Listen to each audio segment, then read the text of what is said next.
Hello friends, in this video, I am going to show you how to solve two-step equations the easy way.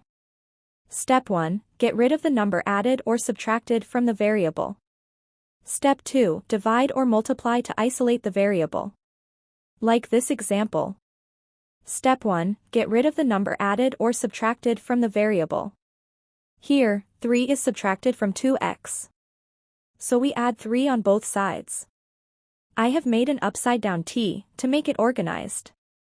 -3 and +3 will be 0, so we have 2x on the left side.